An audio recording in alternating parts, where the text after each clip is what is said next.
It's the What Are You Driven By podcast, where we dive deep to see what motivates and drives our community's best leaders. Welcome back to the What Are You Driven By podcast, where we discover what drives our community's best leaders and how they engage their teams to achieve their potential. I'm your host, Diondra Filicetti, and the author of the book, Engagement Economics, and a professional speaker and trainer. Now, today I am joined by a special guest, Katrina Sinclair, who is the founder of HealthWise Benefits and a group benefits advisor with nearly 15 years experience in insurance, working with insurance carriers, unions, and training advisors across the country. Before all of that, she led an outpatient cardiac rehab program in healthcare.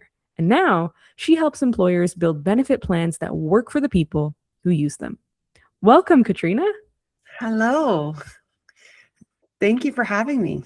It's such a pleasure to have you on here. And, when we first connected, I thought this would be an excellent conversation for the podcast. So I'd love for you to, over and above your bio, share a little bit more about what makes you you. Yeah, no, happy to. I am the founder of HealthWise Benefits. We are an employee benefits brokerage. That means we advise employers on the best carriers, the best plan designs, and the support that they need to make sure that there's impact in their benefit plans. And that really came from way back when I was in healthcare. I ran a cardiac rehab program for a cardiologist, and I had a patient come in and was in tears. She was on about 6 or 7 medications, which happens when you have a cardiac event, and she was on EI sickness benefits, and she was struggling to pay for her groceries and her rent.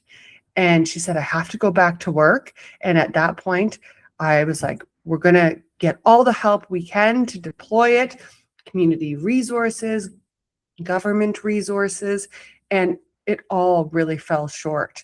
And that was a really pivotal moment to say, there has to be more out there.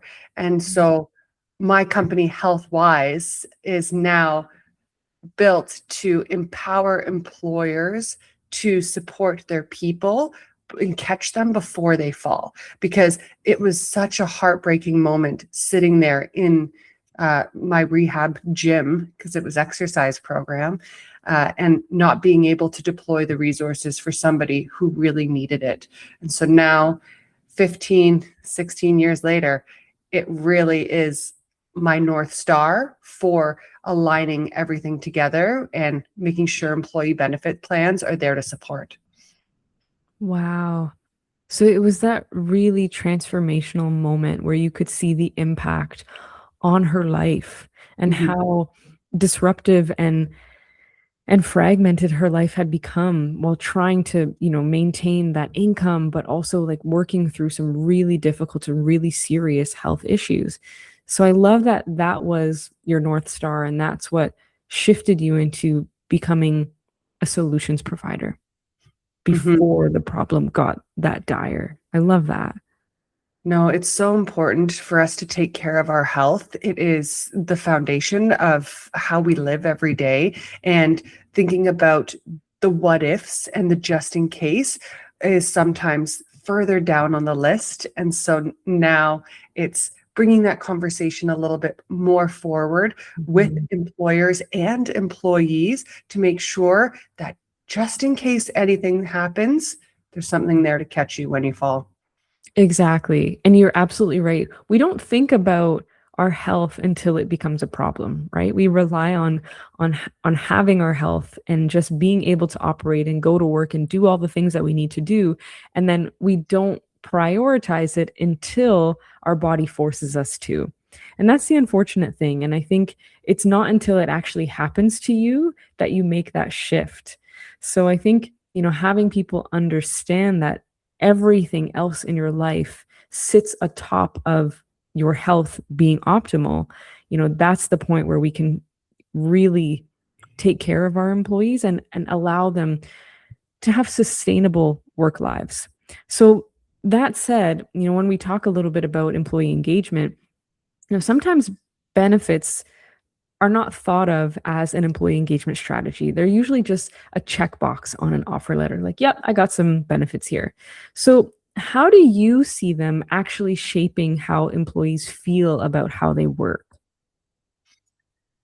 Yeah, having it as a checkbox is so classic. And right now, it is an extension of your salary. So when we actually think of how employees are engaging with their salary or engaging with the different benefits, they're assessing the culture of an organization because your total compensation strategy is an extension of the culture that the company represents. And so if you have senior management or leaders saying one thing about the culture and the benefits plan maybe only covers half of everything or really is not keeping up with inflation, there's a disconnect. And employees feel that because then the trust is questioned to say, they're saying this, but when I actually need it to go to physio for my back, let's say, Hmm. this isn't supporting me. And then I'm in pain. I'm in more pain coming to work. And so when actions don't align to the culture that you're trying to build and actions through a supportive plan design, it questions and impacts that employee engagement and that trust factor. Absolutely, because it's almost like you had that expectation in your mind. You had one thing about how the employer would behave, and they're supposed to take care of me. They're gonna take care of me, and when push comes to shove, and they don't, it's like you start to question everything. Mhm. Do they really care? Do I belong here? Should I be here? What else, is false here? What else is a smokescreen? So And we that's want to avoid that, right? Because you want engaged employees, happy, healthy, productive Mhm. employees to help build the business forward, take care of your clients. And we spend so much of our day at work. We want to have fun too. And so that is an important part of making sure that this key piece really builds towards that holistic goal of the company culture and feel. Exactly, exactly. And let's expand on that as well, because when we talk about employee engagement, for the most part, we're often talking about things that are intangible, things that we feel, moments with the employer, of moments of connection, moments of recognition, all these things compiled together to contribute to an employee experience. Now, when we talk about benefits, they're a very tangible thing. So, how do those two worlds meet in your mind? Yes, they can feel very different, but it comes down to communication. That is the link. When you have the proper communication strategy of here's what we have, here's what the coverage is, here's how to navigate it, and here are our partners, that connects everything from the tangible to I'm taken care of to I've got this for the just in case. So without that communication strategy, it feels very separate just to be like, the benefits are there when I need them, compared to, oh, I have a lot of stuff going on right now. I remember that the benefits have counseling sessions. I maybe should engage with some counseling sessions before this starts maybe bubbling over. And so, really, with those communication strategies and deployments, people can start pivoting into more of a proactive approach with their benefits rather than a reactive.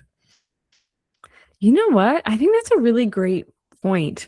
I think, that communication piece really takes that tangible item and converts it into that employee experience, because it's that feeling of that through the understanding of what you have available to you and the support systems that are there for you. All of a sudden that contributes to feeling like, okay, if I'm in a difficult moment in my life, I have this. And it almost puts you at ease just knowing that. So you're right, the communication piece is critical, because more often than not, people don't even know what benefits they have or what the limitations of their benefits are. And I will be the first to say that I've been guilty of that. In my first career, I had who the first year I didn't even use my benefits at all until someone said, "What the heck are you doing?" Yeah. So I agree. I think the communication piece is so crucial. It's one of those things where it, like we said, it goes down the list. And so when we're working with HR leaders, it's on that consistent communication strategy, because there is a ripple effect when somebody is going through certain things and we can actually give them preventative supports. This could lead to keeping them at work rather than them going off on disability. And when you start going into disability claims, now that HR, that team manager is trying to pivot for that person's work, trying to maybe figure out when they're coming back and accommodate them for a part-time, slow, gradual return to work. There's a lot more factors that are disrupted when things start bubbling over. So the more we can deploy resources on that proactive model, it has so much good ripple effects for the employee and the employer. You know what? And that probably comes into play as you're communicating the value of your programs, because I couldn't agree more. There are levels to cost when it comes to employee well-being. And you're right. First, it's those preventative measures, the benefits, then short-term disability, long-term disability, return to work costs, or in that accommodation costs, and things that might not have even been needed had we been properly taking care of our employees before. So, I think that's a really important part when you're talking about the more tangible side of things and the financial side of things, because, when you're communicating these things to businesses, that part of it also has to make sense. So I want to lean into that a little bit more, because people analytics has become more of a buzzword and a hot topic recently. And now more than ever, it's a lot easier to gather that data. So I'd love to know, how does data factor into the advice that you're giving employers when you're having these conversations with HR leaders? This is a topic I can nerd out about for a long time, so I'll try and keep it short. But the data is evolving with our access to it. Before, it was PDFs and Excel sheets. Now we're able to really pull apart that information into dashboards, cross-reference it with HRIS data so that we can actually see trends and patterns. And it's so important because each business is different. We have some companies, let's say they're architects or engineers that are product or project-based, and others that are service-based, like an IT company or lawyers even, that are servicing clients more on the regular. So depending on the structure of the business is really interesting, because you can also layer it in with how people use their benefits. Because if there's a big project deadline for architects, you see, okay, people are now doing some recovery mode after those sprints of workloads to say, okay, now I remember I have to go to the dentist and I have to do this. And so it's really interesting with the data that we can track claiming behaviors, but also look at it for underlying strategies to say, okay, 2 years, every March, everyone goes to the dentist or everyone does this. So we can actually layer in those communication strategies, supports to make sure that that culture piece is felt, that we're taking care of you, but we don't know how people are using the plan until we have that data. So it's really exciting, everything that we're building at HealthWise with our tech stack to layer in with companies, but even what's coming out in the marketplace. Wow. And you know what? I love how you tied it into that communication piece, like understanding that there are certain behavioral patterns. There's a long sprint. We need to recover from that sprint. And now we have this additional time to take care of ourselves. And so being proactive and communicating and encouraging people to do that, to recover, that really demonstrates that they actually care about me. They want me to recover, right? And that's a huge piece. And in my experience, those two things don't necessarily happen. As you mentioned before, the benefits did seem very separate for me. So this idea that you're doing with HealthWise benefits and encouraging that communication, I think, is something that's going to make strides in employee engagement for sure. Mm-hmm. It definitely is, because when we think about employee engagement, you really pull that apart into different feelings where there's trust, there's stability, there's growth and progression, and all of those things are kind of blended together, and benefits is part of that. So engagement can look like different things depending on the employee that you're talking to too. So one might be young and ready to talk about succession planning. Where can I be in this company for the next 5 years? Another person is saying, I just want my kids' orthodontics to be covered. Right. That's a good point too. Now, okay, so I'm going to ask you a general question, which after what you've just mentioned might be difficult to answer, but we'll throw it over to you. In terms of benefits and what you've seen different employers offering, what is a benefit that more companies should be offering that some might not even be thinking about? Mm-hmm. There's so many. When we think of a benefit plan, you've got the disability coverage, you've got mental health coverage, you've got orthodontics, like I just mentioned. The one thing that companies are slowly coming into more of an open mind towards is flex benefits, because no two employees are the same. You may have one person who is young and maybe they're a football fanatic and they have a back injury and they really want a lot of physio, compared to that executive who has kids who need orthodontics, and orthodontics are really expensive. Meanwhile, you might have another female executive looking to freeze her eggs. So really making sure that your benefit plan fits everyone holistically is so important. And when we look at the states in America, flex benefits are table stakes, is what we say. Compared to in Canada, we're a little bit behind, and not every advisor is comfortable in doing full-fledged flex plans. Even at the enterprise level, you have some companies that go direct with insurers, so they're missing that advisory piece where you could be deploying really customized flex benefits, and it really empowers your people to choose what's important to them. They can also choose their cost of what it's going to cost them on their payroll deductions, but you are engaging them in this important private conversation to support your culture. You know what? You make such a great point because of the different life stages that every single employee might be in. And we'll never be able to guess that. We'll never be able to predict that. So the option of flex benefits is definitely something that would be important. So, you mentioned that Canada is a little bit behind the US, and, some employers are a little bit hesitant. Why do you think that is? Like, what's the barrier to going forward with flex benefits?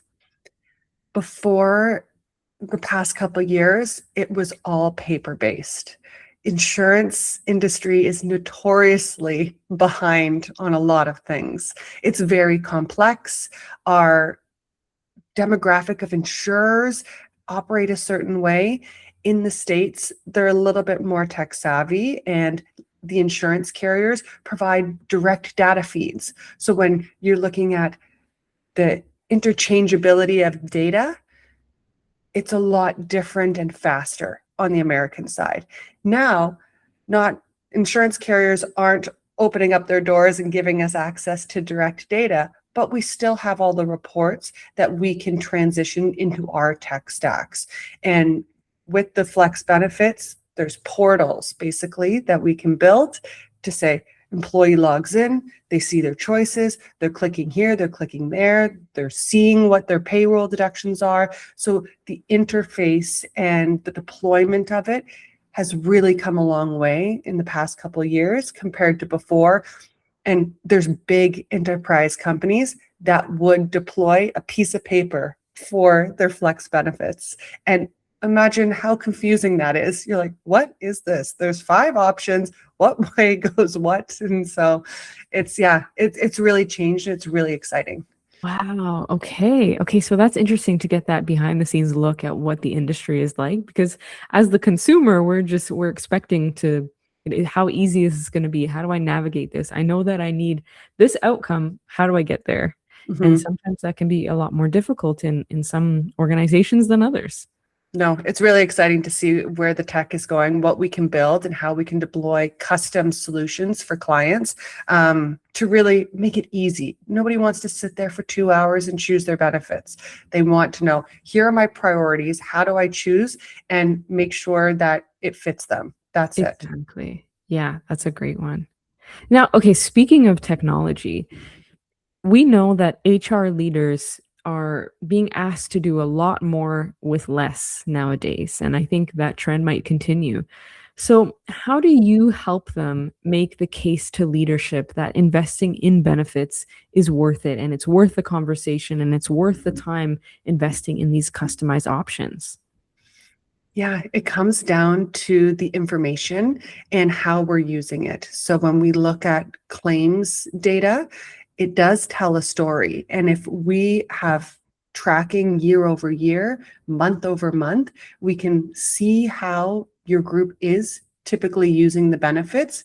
We can cross-reference that with the workload, and we can also do some predictions and kind of projections of, let's say, mental health claims are at X.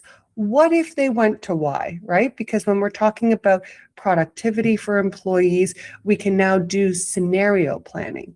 So making sure that we're connecting everything together with the story of what's going on with the business, who your people are, what trends we're seeing, and how we can maybe do some tinkering with scenario planning. And that's where we work with HR consultants, HR directors in doing that scenario planning. What if we carved this out and did a health spending account? What's the plus minus of the cost? What would be the impact and how it would be perceived with the employees? And, oh, 50% of people or 80% of people are maxing out their mental health practitioner coverage, they would get an extra 20% with this health spending account. So there's a way to do these scenarios to see if it would align with the company. So it's making sure that HR and everyone is engaged in trying to make the dollars work as best they can. Oh, fascinating. I hadn't thought of the scenario planning when it comes to benefits and insurance. So that's interesting that you mentioned that and exploring those different scenarios. So is that something, you're sitting with the HR leaders and you're exploring, based on the data that they have, these are the different projections or possible scenarios of what you've got? Yeah. Fascinating. Wow, Because, okay. and we don't have a crystal ball, right? They are projections, they are illustrations, and it's about aligning these changes to where the company wants to be with regards to support, culture, communication for their people, and it's bringing it all together in one. So that said, we talked a little bit about the technology. We talked about the scenario planning. We talked about the impact on the employees as well. And so coming back to that impact, I'd love to know from your perspective more of those anecdotal stories of, where benefits have really impacted or where you've made a real difference. Do you have I call it a success story, but maybe it's an impact story in this case? Yeah, there's so many. So when we're doing the benefits plans for clients, we advertise our services for employees to say, we are here to advocate for you with the insurance carrier. So please call us, message us if you aren't sure if there's coverage, if you're dealing with a declined claim. So we get right to the front lines to make sure that the benefits support the people that they're supposed to.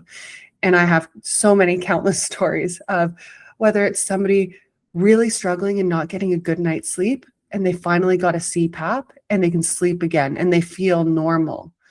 Whether it's an executive struggling with fertility and finally being able to access fertility benefits, and then you see them go off on mat leave. And others, Aw. it's really the mental health too of just life hits us so hard sometimes, and family, parents getting older, and grieving the proper way when you lose somebody is so important. And having different supports, whether it's the EAP, whether it's counseling supports, and really having that reminder to somebody when they're going through something so hard, to say, hey, you've got a lot on your chest. It's good to have an hour or 2 hours, really unwind your thoughts and your feelings with a trusted source, such as a counselor. And the weight, and you can just feel it by talking to people, of when there's the cloud, and then later on, they have a little bit more pep in their step because they now have the tools, that they understand triggers, or they have coping mechanisms, or just different perspectives to look at now because they did the work and were able to come out on the other side. So I can't choose just one. There's so many, and I'm so honored that we get to really be in the front lines and help support employees, because that really brings it full circle for me. Because back when I was 22 running the cardiac rehab program and felt so out of sorts that there was no solutions, it really makes me happy when the benefits work and somebody is taken care of. Absolutely. Absolutely. I love that it comes right back to your why. The impact that you're making is reminiscent of the reason you started. And so I've just got a couple more questions for you. And one is, for those listening, I'd love to know a piece of advice that you would give to HR leaders or anyone in the industry based on the experience that you've had with HealthWise benefits. Yeah, we work with a lot of HR, and they do such important work, and they have so many hats to wear, whether they're at the table with the rest of the C-suite, whether they're dealing with employee relations, things like that. But the advice I usually give is take some time and pull the benefits apart from your lens. Go and try and use everything and support yourself. HR is a very stressful role. And so I always encourage, try the counseling. Even if you're like, I'm fine. It's one of those things, we get an annual physical every year. We should almost have an annual mental health check-in every year, just to make sure we're feeling okay. And you'd be surprised at what comes up in those sessions that you didn't know was in the back of your mind, because counselors have a way of really positioning questions to pull different things out of you. So I always encourage HR to use the benefits to their potential, because that will give them the first line of defense, seeing if they actually do make sense and do they support them as a person. Without going through the process yourself, you'll never know what's involved for others, making it difficult to empathize and also making it difficult to change those things for your team. So I think that's a really important piece of advice. So thank you for that. And my final question I'd love to ask is one that I ask everyone who joins the podcast. It's about your why. Katrina, what are you driven by? This is actually a hard question, because I feel like I'm driven by so many different things, but it really does come back down to impact. I want to serve and have impact in the companies that we serve, and that is through supporting the employees with whatever stage they're at. They're going on mat leave, they're dealing with grieving parent, whoever and whatever the situation is. If we can just do our part and have a little bit of impact in helping support people and the employers, then our job is done. And I'm happy, and I can sleep at night, because if I'm an empath, and if somebody's hurting, I'm hurting, and it takes over me a bit. And so yeah, if we can have a little bit of impact, then I'm happy. I love that. I think that really showcases how much you care and why you started this business in the first place. And I think being able to do what it is that drives you every day keeps you engaged in what you're doing. And then you're also supporting the engagement of people here in Canada. And so I'd love for people to get connected with you. So where can they find you? Where can they find HealthWise Benefits? Give us all the places that we can connect. Yeah, we're on LinkedIn, so HealthWise Benefits, or feel free to add me personally, Katrina Sinclair. We're on Instagram. I'm learning all sorts about Instagram, but it's a lot of fun. So HealthWise Benefits at Instagram. And then our website is healthwisebenefits.ca. Amazing. So make sure if your organization is looking to revise and revitalize your benefits program, please get into contact with Katrina and HealthWise Benefits. And Katrina, thank you so much for joining us on the podcast today. Thank you so much for having me. This is really enjoyable. It was such a pleasure. And I want to thank our listeners. Thank you so much for tuning in to the What Are You Driven By podcast. We hope that you'll join us next time for another incredible leadership story. Make sure you subscribe and connect with us online at Driven by Co.